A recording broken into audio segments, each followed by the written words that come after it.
بسم اللہ الرحمن الرحیم۔ السلام علیکم۔ یہ واقعہ ہے حضرت بی بی فاطمہ رضی اللہ تعالیٰ عنہا کے دوپٹے کا۔ ایک بار کا واقعہ ہے کہ مسجد نبوی میں حضرت محمد مصطفیٰ صلی اللہ علیہ وآلہ وسلم کا دربار لگا ہوا تھا۔ وہاں موجود 350 صحابہ تھے۔ اتنے میں ہی وہاں پر ایک شخص آیا جو کہ قبیلہ بنو سلیم سے آیا تھا۔ وہ شخص آ کر کہنے لگا، یا رسول اللہ سرکار دو عالم، میرے پورے قبیلے میں سے صرف ایک میں ہی ہوں جو اپنے باپ دادا کے دین کو چھوڑ کر آپ کے دین کو قبول کیا ہو۔ یہ بات سن کر ہمارے پیارے نبی صلی اللہ علیہ وآلہ وسلم فرمانے لگے، اے شخص بتاؤ تمہیں کیا مدد چاہیے؟ وہ شخص کہنے لگا کہ جیسی آپ کو میری حالت دکھ رہی ہے ویسی ہی حالت میرے پاس پورے گھر کی ہے۔ مل گیا تو کھا لیا ورنہ اللہ کا شکر ادا کر لیا۔ وہ شخص کہنے لگا، یا رسول اللہ میں بہت ہی غریب انسان ہوں، ہو سکے تو میری تھوڑی بہت مدد کر دیجئے۔ یہ بات سن کر ہمارے پیارے نبی صلی اللہ علیہ وآلہ وسلم کھڑے ہوئے۔ اس وقت مسجد نبوی میں 350 لوگ موجود تھے۔ رسول اللہ کھڑے ہوئے اور فرمانے لگے، یہاں کوئی ہے جو میرے اس غلام کو سواری دے سکے؟ اس میں سے ایک شخص کھڑا ہوا اور کہنے لگا، یا رسول اللہ میری سواری باہر کھڑی ہے، وہ سواری میں اس شخص کو دیتا ہوں۔ اس کے بعد سرکار دو عالم فرمانے لگے کہ یہاں کوئی ایسا ہے جو اس شخص کو کپڑا دے سکے؟ یہ سن کر حضرت عثمان غنی رضی اللہ تعالیٰ عنہ کھڑے ہوئے اور فرمانے لگے، یا رسول اللہ اس کو کپڑے میں دیتا ہوں۔ یہ سن کر وہ شخص کہنے لگا، یا رسول اللہ یہ سواری اور کپڑا تو ٹھیک ہے لیکن مجھے بھوک بہت زیادہ لگ رہی ہے، ہو سکے تو مجھے کھانا کھلا دیجئے۔ یہ بات سن کر ہمارے آقا صلی اللہ علیہ وآلہ وسلم فرمانے لگے، اے صحابہ یہاں کوئی ہے جو اس شخص کو 2 روٹی کھلا دے؟ جو اس شخص کو 2 روٹیاں کھلا دے گا اس شخص کی جنت کی ضمانت میں دیتا ہوں۔ نہایت سستا سا سودا تھا۔ یہ سن کر تمام صحابیوں کے سر جھک گئے اور ان کی آنکھوں سے آنسو جاری ہو گئے۔ کسی نے کوئی بھی جواب نہ دیا تو ہمارے آقا نے دوسری بار پھر فرمایا کہ یہاں کوئی ہے جو اس شخص کو 2 روٹی کھلا سکے؟ دوسری بار پھر کسی نے کوئی جواب نہ دیا۔ جب تیسری بار ایسا فرمایا تو ان لوگوں میں سے حضرت سلیمان فارسی کھڑے ہوئے اور فرمانے لگے، یا رسول اللہ یہ تمام صحابی آپ کے لیے اپنی جان نثار کر دیتے ہیں، یہ لوگ ہنستے ہوئے اپنا سر کٹا دیں گے، پھر یہ کیسے ہو سکتا ہے کہ یہ آپ کے نام پر 2 روٹی نہ دے سکیں؟ اے میرے پیارے آقا، یہاں پر جتنے لوگ بھی بیٹھے ہوئے ہیں ان سب کے گھر میں کسی کے گھر میں 3 دن کا فاقہ ہے اور کسی کے گھر میں 4 دن کا، کسی کے گھر میں 1 روٹی بھی نہیں ہے جو اس شخص کو کھلا سکے۔ یہ سن کر ہمارے پیارے نبی صلی اللہ علیہ وآلہ وسلم فرمانے لگے، اے سلیمان تو کیا یہ شخص میری چوکھٹ سے بھوکا جائے گا؟ یہ سن کر حضرت سلیمان فارسی فرمانے لگے، اے آقا اس کو روٹی کھلانے کی ذمہ داری میں لیتا ہوں۔ پیارے نبی فرمانے لگے، لیکن تم اسے روٹی کہاں سے کھلاؤ گے؟ یہ سن کر سلیمان فارسی فرمانے لگے، اے رسول اللہ اسے میں روٹی کھلا کر ہی لے کر آؤں گا۔ یہ کہہ کر حضرت سلیمان فارسی اس دروازے کے پاس اس شخص کو لے کر پہنچے جہاں سے آج تک کوئی بھی شخص بھوکا نہ گیا تھا، جس دروازے پر جبرائیل علیہ السلام بھی ادب کے ساتھ آتے تھے۔ وہ دروازہ کسی اور کا نہیں تھا، وہ دروازہ حضرت بی بی فاطمہ رضی اللہ تعالیٰ عنہا کا تھا۔ حضرت سلیمان فارسی اس شخص کو اپنے ساتھ لیے دروازہ کھٹکھٹاتے ہیں اور آواز لگاتے ہیں۔ اندر سے آواز آتی ہے کہ کون ہے؟ حضرت سلیمان فارسی فرماتے ہیں، اے بیٹی میں سلیمان فارسی۔ حضرت سلیمان فارسی فرمانے لگے، اے بیٹی ایک شخص پیارے نبی سرکار دو عالم کی بارگاہ میں آیا ہے اور بھوکا ہے، وہاں پر صحابہ کے گھر میں کسی کے گھر میں بھی 1 روٹی نہیں جو اس شخص کو کھلا سکے، اس لیے میں اس کو آپ کے دروازے پر لے کر آیا ہوں۔ اے بیٹی اس کو 2 روٹی تو دے دو۔ بس اتنا ہی سننا تھا کہ حضرت بی بی فاطمہ کی آنکھوں سے آنسو جاری ہو گئے۔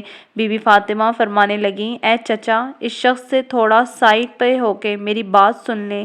حضرت سلیمان فارسی اس شخص سے تھوڑا دور ہو کر حضرت بی بی فاطمہ کی بات سنتے ہیں۔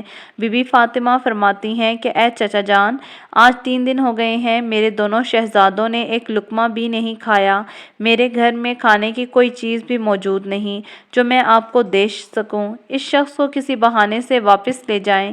یہ بات سن کر حضرت سلیمان فارسی کی آنکھوں میں آنسو جاری ہو گئے اور فرمانے لگے، اے بیٹی میں اس شخص کو آپ کے دروازے پر بڑی حسرتوں سے لایا ہوں، اس کو میں بھوکا لے کر آیا ہوں، میرے پیارے نبی کو جا کر کیا میں جواب دوں گا؟ یہ بات سن کر حضرت بی بی فاطمہ فرماتی ہیں کہ چچا تھوڑا ٹھہرو، میں ابھی آتی۔ بی بی فاطمہ اندر جاتی ہیں اور اپنے سر کی چادر لے کر حضرت سلیمان فارسی کو دیتی ہیں اور فرماتی ہیں اے چچا جان، اس چادر کو اپنے دامن میں چھپا لو اور سامنے سامون بیٹھا ہے اس کو جا کر بیچ دو اور اسے کچھ اناج لے کر اس شخص کو روٹی کھلا دو۔ حضرت سلیمان فارسی اس چادر کو دیکھنے لگتے ہیں۔ حضرت بی بی فاطمہ رضی اللہ تعالی عنہا فرماتی ہیں کہ اے چچا جان، اس چادر کو عام چادر مت سمجھیے گا، یہ وہ چادر ہے جو رخصتی کے وقت میرے بابا حضور نے میرے سر پر رکھی تھی اور فرمایا تھا اے بیٹی فاطمہ، آج میں تیرے سر پر چادر رکھ رہا ہوں، کل قیامت کے دن عورتوں کی سرداری کی چادر میں تیرے سر پر رکھوں گا۔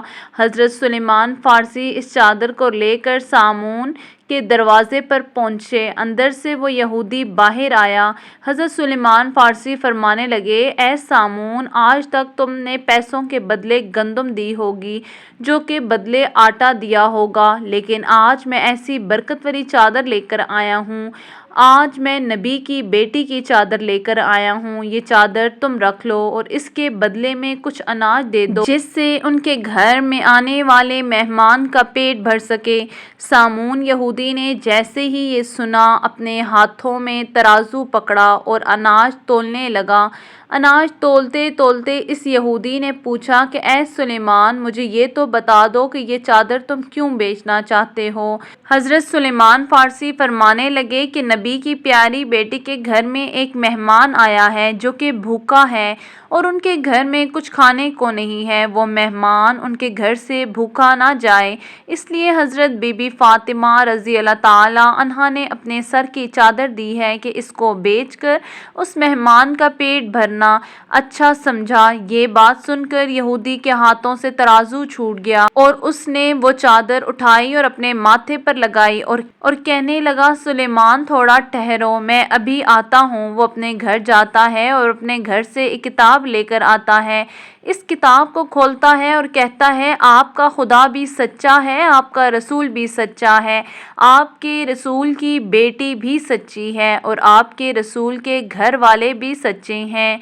اس سے سن کر حضرت سلیمان فارسی کہنے لگے اے سامون، تم کیا کہنا چاہتے ہو؟ یہ سن کر سامون یہودی کہنے لگا اے سلیمان، دیکھو یہ کتاب ہماری ہے، لیکن اس کتاب میں باتیں تمہارے نبی کی بیٹی کی لکھی ہوئی ہیں۔ اس کتاب میں لکھا ہے کہ جو آخری پیغمبر ہوں گے ان کی بیٹی اتنی سخی ہوں گی کہ ان کے دروازے پر ایک غلام ایک مہمان لے کر آئے گا، تب ان کے گھر میں کچھ بھی کھانے کو نہ ہوگا تو وہ اپنے سر کی چادر بیچ کر اس مہمان کا پیٹ بھرے گی۔ وہ یہودی کہنے لگا اے سلیمان، تمہیں جتنا بھی اناج چاہیے یہاں سے لے لو اور یہ چادر بھی لے جاؤ، یہ چادر لے جا کر بی بی کے سر پر ڈال دو۔ حضرت سلیمان فارسی اناج لے کر حضرت بی بی فاطمہ رضی اللہ تعالی عنہا کے دروازے کی طرف آ رہے تھے، وہ پیچھے دیکھتے ہیں تو ان کے پیچھے سامون یہودی بھی آ رہا تھا۔ حضرت سلیمان فارسی پوچھتے ہیں کہ اے سامون، میرے پیچھے کیوں آ رہے ہو؟ تمہارا کام تو ختم ہو گیا ہے۔ یہ بات سن کر سامون کہتا ہے کہ یہ اناج حضرت بی بی فاطمہ رضی اللہ تعالی عنہا کے دامن میں ڈال دو اور مجھے اپنے ساتھ لے جاؤ، حضرت محمد مصطفیٰ صلی اللہ علیہ وآلہ وسلم کے قدموں میں ڈال دو۔ سبحان اللہ۔ حضرت بی بی فاطمہ رضی اللہ تعالیٰ کو ان کی رخصتی کے وقت جو بھی زیورات ملے تھے، یعنی کہ ان کی والدہ حضرت خدیجہ رضی اللہ تعالیٰ عنہا کے پاس جو بھی زیورات تھے وہ حضرت بی بی فاطمہ رضی اللہ تعالیٰ عنہا کے لیے رکھے ہوئے تھے اور ان کی رخصتی کے وقت ان کو دیے تھے، تو وہ بی بی فاطمہ رضی اللہ تعالیٰ عنہا نے تمام زیورات اللہ تعالیٰ کی راہ میں دے دیے تھے، اپنے پاس کچھ بھی نہ رکھا تھا۔ ہر وقت بی بی فاطمہ رضی اللہ تعالیٰ عنہا کے پاس کچھ کھانے کو ہوتا یا نہ ہوتا، ان کے دروازے پر کوئی بھی بھوکا آ جاتا تو وہ کبھی بھی خالی ہاتھ نہیں جاتا تھا۔ حضرت بی بی فاطمہ رضی اللہ تعالیٰ عنہا کے گھر کے تمام کام اپنے ہاتھوں سے کرتی تھیں اور گھر میں بچوں کی پرورش بھی کرتی تھیں، سارا دن چکی میں آٹا پیسا کرتی تھیں، جیسے ہی رات ہوتی تو اللہ تعالیٰ کی بارگاہ میں مصلے پر کھڑی ہو جاتی۔ کبھی کبھی تو ایسا وقت آ جاتا کہ حضرت بی بی فاطمہ کے ایک سجدہ کرنے پر صبح فجر کی اذان ہو جاتی۔ سبحان اللہ۔